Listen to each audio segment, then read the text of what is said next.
Magsisimula na ang game number 1 between Blacklist International and Echo. At mukhang parehas sa purple buff magsisimula ang ating mga junglers. Ramdam na natin agad ang pagiging crucial pagdating doon sa unang pag-level 4. So again, there is a lot of difference in terms of the heroes para sa ating mga junglers. So para dito sa side ng Blacklist International, more makunat, mas kaya nilang tumagal pagdating doon sa mga dances. At para naman dito sa isang Nolan, as much as possible, gusto mo yung mga panggulat na positioning na bigla ka nilang mag-burst. Yung mga panggulat na yun, yung mga minsan na nag-iintay lang bago lumabas yung turtle. And usually nangyayari pa naman yun after level 4. But Carl TC already level 3 here. Konting bakbakan lamang para sa Lito Wanderer, pero Echo ang makakasecure nun. Yeah, and kapansin-pansin din yung pag-priority ng Wilderness Blessing and Agility para sa komponanan ng Blacklist International. So more on the rotation ang kanilang pupunuan kasi kung titingnan mo yung lineup ng Echo dito, mabilis umikot eh.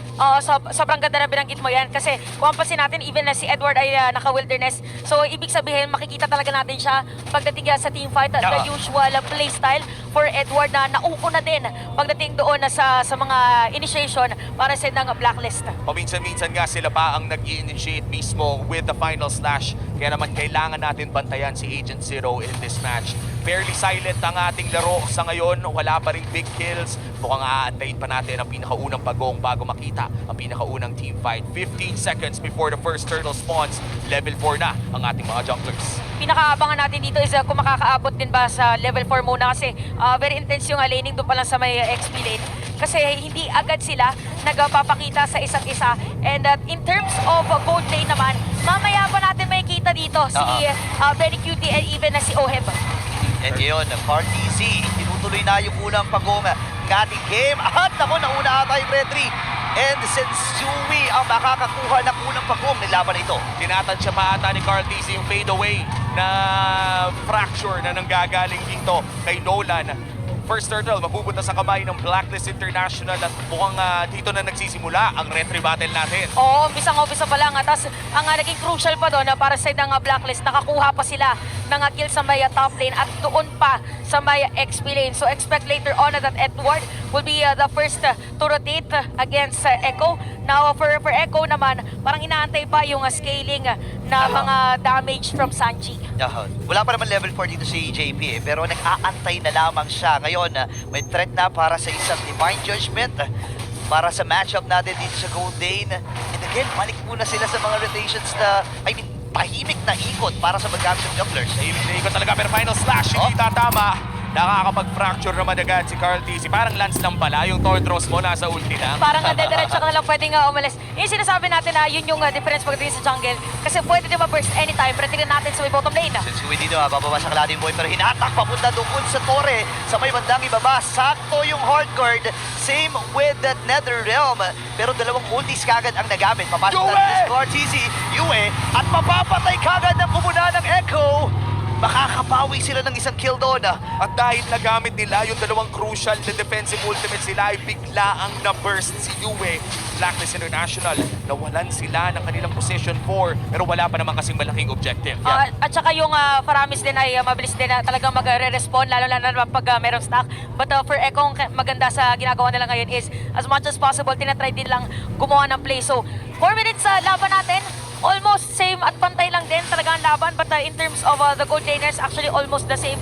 Pero crucial dito, somehow yung pa 100 na kalamangan in terms of gold. Kasi pwedeng may mauna na magbuo ng Legion Sword for both. Hindi lang Legion Sword, pati rin yung crit item, yung extra 8%. Laking bagay din nun. Carl TC nasa turtle pit na. Sino makakapag-secure ng second turtle? Tutuloy natin at ilalayo muna ni JP. Libreng pagong para sa Echo. Ang ganda na ginawa doon ni JP. So ang purpose pa ngayon ni JP dahil hinaantay pa na tumaba si Benny Cutie is ilayo na lang muna si Sensui pagdating doon sa mga objective taking para hindi na mahihirapan.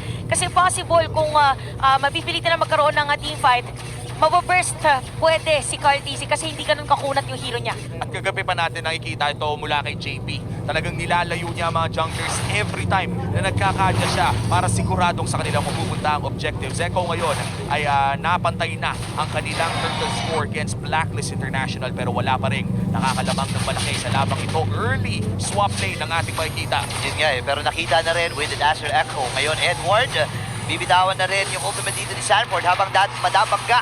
Ito si Sanji. Pero nandito na yung backup. Cortez, may imitara si Sanford dito. Mabubuhay! Hindi! Kasi si Renny J ang makakapatay doon with that love waves. Pero hindi pa ata tapos dito ang mga agents. And suwi naman si Cortez. Pero wala na sila mga minions. Hindi, nandun pa yung wave nila sa may bandang itaas. Red Ray ginamit. Nakikipag-normal ang pinapalo dito na back sa Shield Unity. And the Shield of Spirit pala rather. Pero may paghatak nila gagawin. Sensui may ibit. Sakto yung Nether Realm. Tumadive na sila under the turret. Kasama pa si Edward. 5 na sa mga miyembro ng Blacklist ang naroon. At magiging successful ang pagpasok nila sa pick-up lane. Napakaagang 5-man rotation mula sa Blacklist International. Hindi pa rin natatapos yung mga labanan dito dahil si Sensui naman ata magkakaroon ng bakbakan kay Cortez. Lugi ata siya dito ang makakatakas with Sniper HP. Habang ina si Edward ay tatamaan. Mainit yung mga players natin yun. But we have to commend yung ginawa dito ng Blacklist International sa may top lane. Hindi natin ina-expect na ganun katagal agad ang pwede na ma-force na team fight na pagdating doon sa may top. Again, nakuha sila ng Torre na at the same time. Hindi na expect ng Echo na magtatagal pa nga at magsistay doon. Kaya naman nagkaroon din ng ibang casualty for them. But for Echo, nakikita din natin na nagre-retaliate sila. And sa may bottom lane, naramdaman yata na possible pwede magkaroon ng kill or para maging mas mabilis na nandun na siya sa may bandang ibabang lane. At nagkaroon pa nga ata ng turtle take doon sa may bandang itaas. That's the second turtle going to the hands of Echo. At mukhang preemptive ang nakita nating heart guard mula kay Renny J kasi nakaramdam din ata na may Kaja, na may flicker. Kagabi pa natin napapansin no, kapag may flicker yung Kaja, parang alam na ng mga pro player na may mangyayari. Parang warning shot yun. Wala ka pang ginagawa. Pag nakita lang na merong binibila kasi yan eh. Parang 28 seconds magkakaroon na ng flicker. Yun na ang warning shot. So para din mabilis na matulungan dito si Oheb na makapag-farm. Dahil nga din naman roamer ang hero dito or ang role ni Renny J.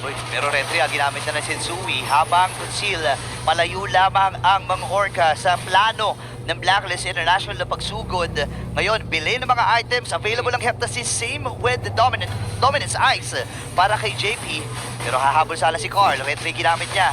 Kaya lang kasi yung heal and yung sustain ay talagang nangingibabaw para sa Nations. Crucial din ang item spike na to para kay Carl TC. The Heptasis unlock para kay Nolan. Yung passive niya na may bonus damage na nga ang kanyang first attack ay mas lalo pang lalaki. Double armor penetration items na ang ating nakikita para sa side ng Echo. At talagang magugulat na tayo sa damage na pwedeng ilabas ni Carl TC. Kailangan mag-ingat ang Blacklist International, especially kung hindi up ang kanilang mga ultimate. Isa din sa mga kailangan magiging prepared dito ang Blacklist is yung mga biglaang Divine Judgment from JP, knowing na penetration ang kanilang sinecure muna magiging sa item. Ayun na naman pero nakasalip na with the hard guard. Masyado ata malalim. Hindi, sakto lang!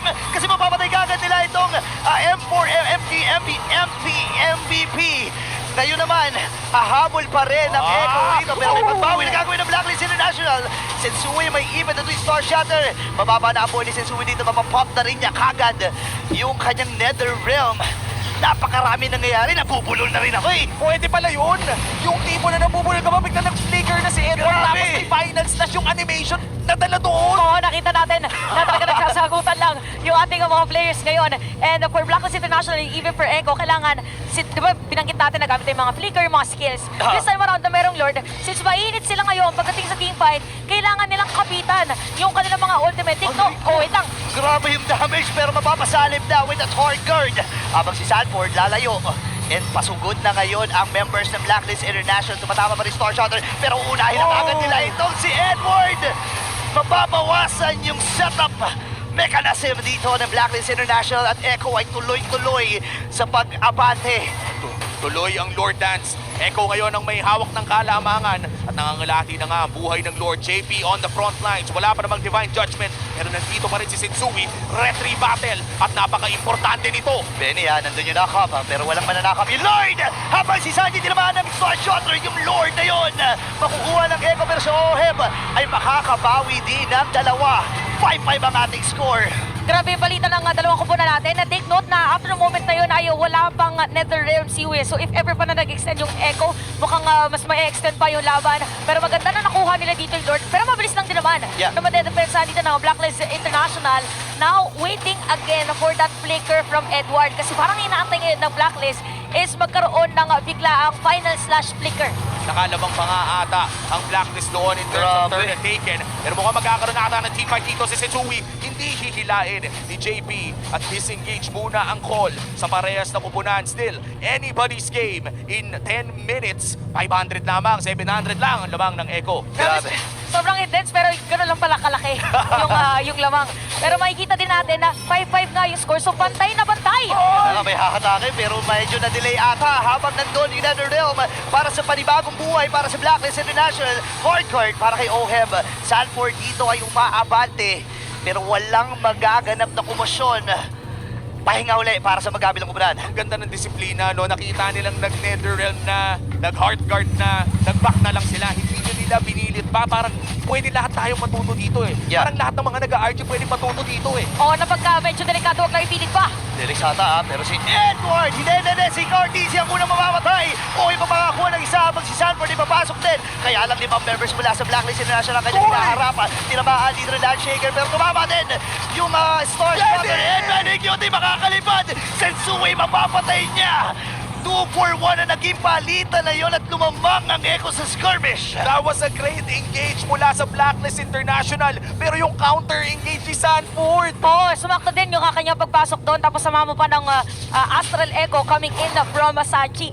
So dahil nagkaroon ng Astral Echo, nagkaroon ng slow doon sa movement ng Blacklist, naging mas madali para dito sa kanyang pagtalon. Makikita natin, there is the Athena Shield already para dito kay JP. So yung pagsakit ng damage from Yue dahil meron ng Lightning Truncheon ay anytime pwede niyang saluhin. Makikita natin dito sa ating instant replay. There was, ito yung prior set ni Edward. Shaker. Tapos sumakto yung Earthshaker nga dito ni Sanford. Tapos again yung slow from Sanji. And dahil to naging madali para ma-proc yung crossbow of tank. Alam natin wala sa pinakatuktok ng meta itong pick na to, no? Yung Lapu-Lapu. Pero iba pa rin talaga kapag sobrang kamay ng player. Itong Lapu-Lapu again. This pick coming in from Sanford is something na nilabas niya sa kanilang M4 World Championship round at ramdam na ramdam natin kung bakit nga ba iyon naging kanyang signature pick. 10 seconds bago lumabas ang ating Luminous Lord na napaka-importante din. Yeah, sobrang sakto din kasi ng ginagawa dito ni Sanford. Yung mga previous fighter niya, nagbibigay ng hirap para sa Blacklist International noong mga... Yeah, alam na natin na yung damage mula kay Cortez ay sobrang taas na rin. So kailangan rumispeto ng Blacklist, kaya nga mabilis na naburn yung mga skills kaagad nila dito. Pero si Sanji, tatagos muna doon sa malaking bato. And Sensui at ang buong kupunan ng Blacklist International, binabalansin na rin nila sa type of pwesto. Kailangan talagang mag-ingat dito ni Sanji. Flicker already burned in Blacklist International. Ang ganda ng kanilang pwesto around the Lord area. Pero magkakaroon nga tayo ng bahagyang reset. Actually, hard reset. Hihilain na ito ng Blacklist sa kanilang side. Oheb, mabawasan ng konti pero may life steal at sustain pa rin naman. 4-man Astral Echo at may pwesto na with a concealed play. JP, sino hinahanap niya? Pero sino napilit? Si Oheb. Pero sakto naman yung NetherRealm habang si Sensui dito. Unti-unti bumababay po dito mama yung Star Shatter. At si JP ang unang magiging casualty sa laban na iyon. Tuloy-tuloy si Oheb. Naka-activate na rin yung kanyang heavy crossbow at nakasalib si Renny J. Pero again, si JP lang ang magiging casualty sa laban na iyon. Ito yung sinasabi natin kanina, difference in terms of damage over time para sa lineup ng Blacklist International dahil meron sila makunat at madali din para sa kanila mag-burst. Naging mas madali para sa kanila makapag-secure ng kill against Echo. Nirarush ata nila pero si Edward ay nakaabante. Sanford, kailangan niya na tumunong ng Bravest Fighter habang pickle na gamit na ni Edward. Lalayo na muna siya dito at malapit si Cortez. Kaya lang si Sensui ang magwawagi. Doon sa retry battle na yun at unti-unti babagsak ang mga Orcas at ang Agent nakalamang sa laban na yun. 2 for none, tapos nakuha pa ang Luminous Lord, nakatore pa. Blacklist International, lolobo kanilang gold list. Sobrang hirap talaga kapag nakasakay na yung Angela sa isang Irithel. Mabilis na gumalaw, mas pabilisin mo ba na pwedeng pumunta at meron pang Lord dito sa may bottom lane. Nako, tatlo lang yung dead defense para sa Echo. Hindi na basta yung ultra fast Iritel kasi ito na tayo. And nawala ata. Ngayon mamamatay din si JP habang Hardguard ay nakasanib na. Ngayon wala silang minions. Good opportunity na para sa Echo na tumipensa. Kaya lang andito yung Lord sa may bandang ibaba din si Luminous 1. And si Sensui dito masyado talagang matibay, Renny J. At mamamatay si Sanford. Pwede ba ma-face out? Hindi, palayo muna sila rito. Wala na silang mga minions at successful ang pagdepensa ng mga Orca. Pagdedepensa na talaga ang Echo. Bigla mong makikita na nagtilisik na ang mata ni Carl DC. That was a 4-man. Ano pangalan nun? Fracture! Oo, 4-man Ang sakit nun, men! Oo, fracture sakto sa pangalan ng kanyang skill dito. At makikita natin again for Blacklist International, they are at the lead at 2.2k. Pero hindi natin mapagkakailan na meron na yung damage dito ang Echo. Ang pinaka nagiging problema na ngayon para sa ng Echo is ang hirap targetin talaga nung Oheb at saka Renny J. Kasi nandun lang sila sa likod. Tapos si Yue ay spam din ng spam ng kanyang mga skills kasi meron kang Enchanted Talisman. So yung cooldown reduction mo ay sobrang taas. Tapos parang proprotectionan mo lang. At hindi na ganun kataas ang burst actually nung boss 4 ng Echo. Kaya isang pitik ng Cult Altar, Netherrealm na nga pala ang kanyang pangalan.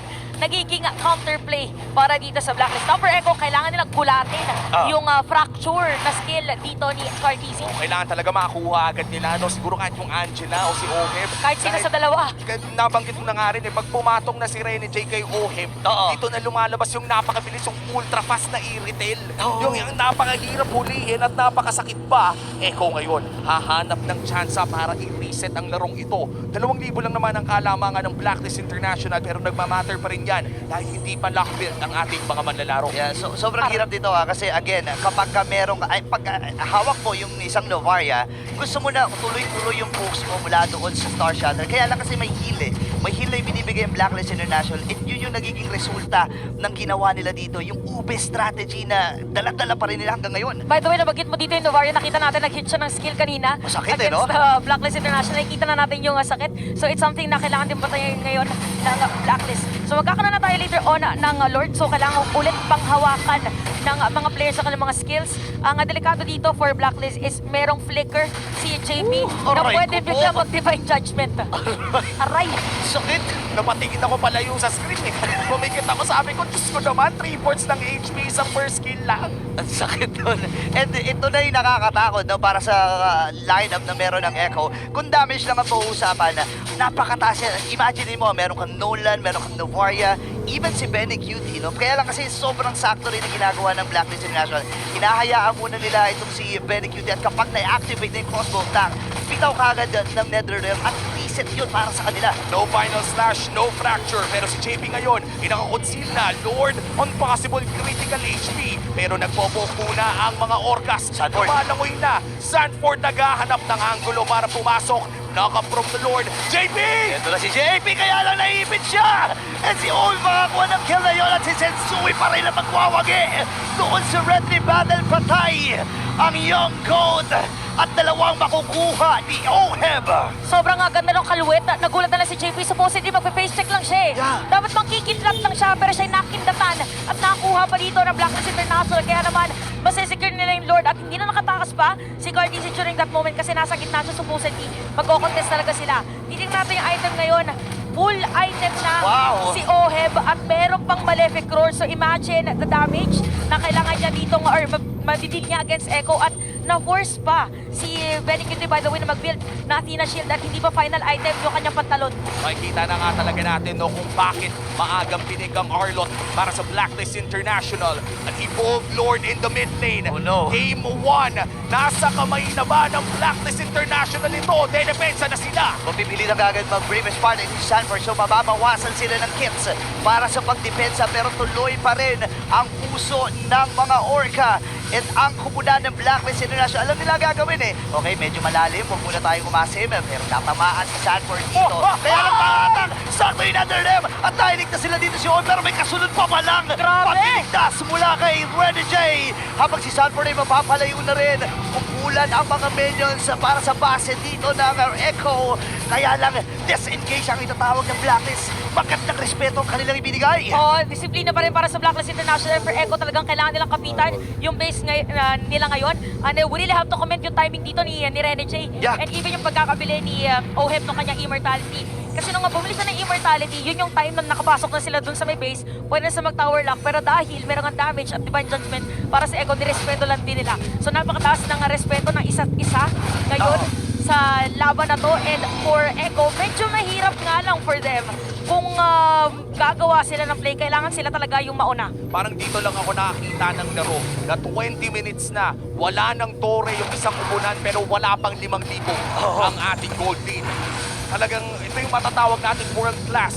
Then, ito ay rematch ng ating M4 World Championships at ngayon naman Game 1, may kalamangan ang Blacklist RTC. Nagtatago lamang Uy. sa may purple box. Pero engage! Uy, Wala dito nata-nata, kay ha? Edward pero hindi nila itutuloy. Grabe mag-final slash siya si Edward. Tsaka yung timing niya kasi dito ng mga final slash, hindi niya naging reason kanina. Kaya nakuha ng Blacklist International yung Lord. So medyo magiging kalmado muna for this moment. And kita naman natin, mag-build na rin dito ng Rose Gold Meteor si Cartesi dahil nga magkakaroon na ulit ng Lord. So if ever man na magdadive siya doon sa possible na contest or mag-attempt niya ng steal, magiging maganda para sa kanya. Not unless i-reverse siya ng Blacklist International. At halos lockpicks na rin pala dito no, si 1-1, si Benny Cutie. Kaya mararamdaman na rin natin ang sakit ng isang crossbow tank. Maya-maya lamang kung makalipad siya from Blacklist International. Ayaw nilang makitang lumipad dito si Benny Cutie. Lord, sisimulan na ng Blacklist International hinila sa kanilang side. Hindi natin makikita si Benny Cutie dahil nasa taas pa siya. Medyo malayo si Carl! Yeah, eh. Makakapag-dash naman palayo. 4 week pa ang sitwasyon na ito, habang yung Lord, bababa na sila Mandiboy. Pero the Young God, siya makakakuha nito habang sa may bandang itaas. May nangyayari sa itaas, pero si Sanford ay mamamatay. 2 members from Echo ang tutumba. Pero yung Lord ay hawak ng mga Orcas. Kaya lang kasi ang daming minions sa gitna, ha? Oo, daming minions. Oh, no. Tapos Pwede pwede pagdiretsuhin. ata tapusin to. Pag may napitas na isa sa mga orcas, may malaking dagok ito sa kanilang pagdedepensa pero makakalipad ata dito at Oh, no. nakatransfer pa dun sa isa. Yun nga, pero si OM, i-activate na niya naman yung ultimate. Pero andito na yung Lord, yung damage yan from Sanji. Nanunood talagang literal. Pero sasalubungin na ng mga agents, itong Lord na ito, hindi na nila hahayaan na umangat pa at magkaroon ng panibagong minions na kasama. Pero hahatakin muna itong si Yue. With Retroncho na ginagamit na niya, pero pwede yan ba mag-base lock? Ang umunan ng Blacklist International. At game number 1 ay mapupunta sa kanila. This winning moment is brought to you by our official